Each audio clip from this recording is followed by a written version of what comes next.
What's up, guys? Carolina Jackpot coming at you August 31st, 2021. It's Tuesday evening, a little past 8 p.m. And Jackpot is actually tonight in the pearl of the state of South Carolina, Columbia, South Carolina, staying for a few overnights. Do some work down here.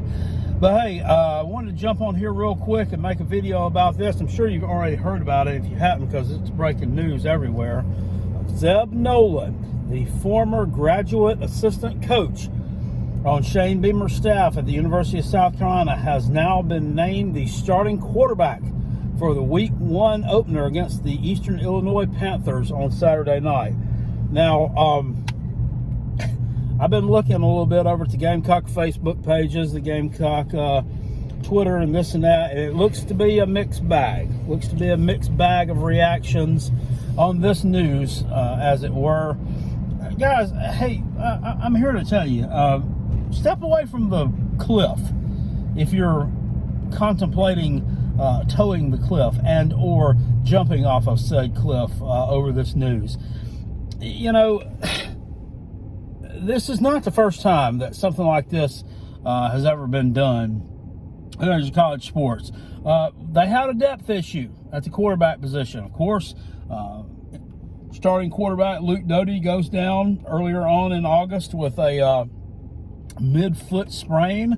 Thank goodness that's all it was. It was just a mid-foot sprain, and it wasn't a broken foot like many thought it was to begin with. But you know, this is actually probably a blessing in disguise. It's probably a blessing in disguise. Because you have that kind of guy that you can just step in. I thought he was just going to provide depth on the scout team. Never thought he'd end up winning the starting quarterback job over some guys that had already been there, been in the program, have been practicing all summer long. This guy, the last action he saw was last spring as a backup quarterback at North Dakota State, which is a very successful FCS program, which he had transferred to after his career at Iowa State was over with. He was a backup there as well. You know, he started a little bit, threw for like 300 yards against Oklahoma. Not really exactly sure what year it was. I'm sorry I'm not up on all my Zeb Noland factoids right now. It just kind of, his name just got kind of pushed out there to me about a week and a half ago. But here's my thing about it. Trust your coaching staff, our coaching staff, until they give you a reason not to trust them anymore. Okay? Trust them till they give you a reason not to trust them anymore. I trusted Will Muschamp and I trusted his coaching staff until they stopped giving me reasons to trust them, until they stopped giving me reasons to believe in them. So I mean, I have no other option at this point but then to be a glass half full kind of guy on this deal. I mean, how bad could it possibly be? You know, I mean, the guy's 24 years old. Our offensive coordinator, Marcus Satterfield, SAT, as they call him, says that the guy is the smartest quarterback that he's ever seen, or the smartest quarterback he's ever coached. Dude's been in the business for about 20 years, give or take. I mean, I would think that he knows what he's talking about, and just take him at face value, I have to believe that he's telling the truth on that deal. I have no reason to think that he would lie about that at this point in time. So, Eastern Illinois, not a good team. I saw them in action on Saturday night. I watched most of their game against Indiana State.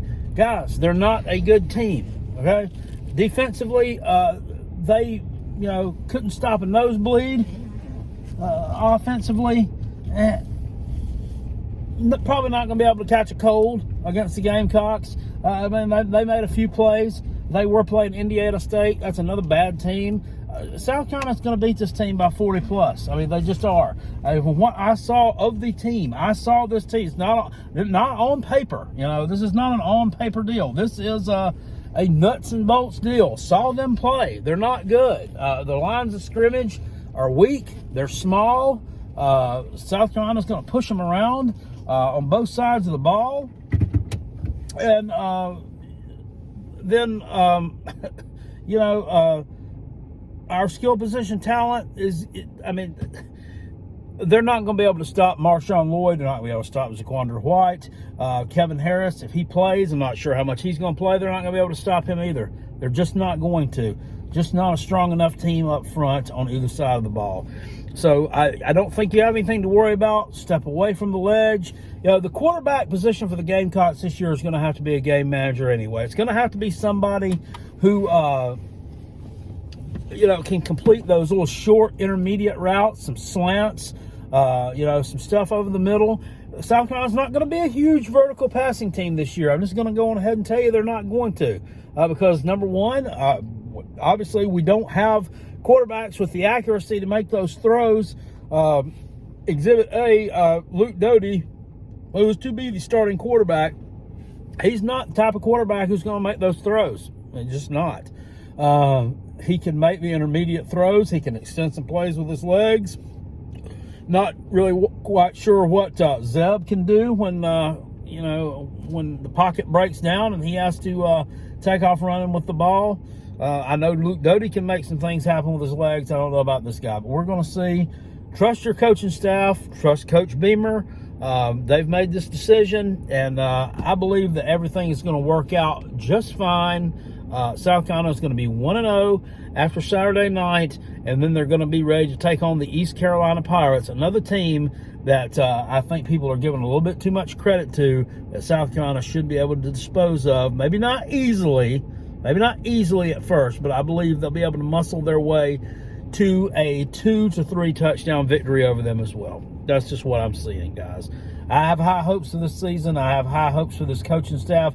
Do I think Zeb Noland's going to win the Heisman Trophy? No, I don't. Do I think that he's not even a shoe-in for a participation trophy? Yes, I don't even think he's a shoe-in for that. But right now, that coaching staff thinks he's the best option. So Carolina Jackpot thinks he's the best option. Let's deal with it. I'll see y'all later. Appreciate you. Peace, and I'm out. Go Gamecocks. Go Zeb Noland, and go Coach Beamer. Woo! It's almost time for some football, bitches.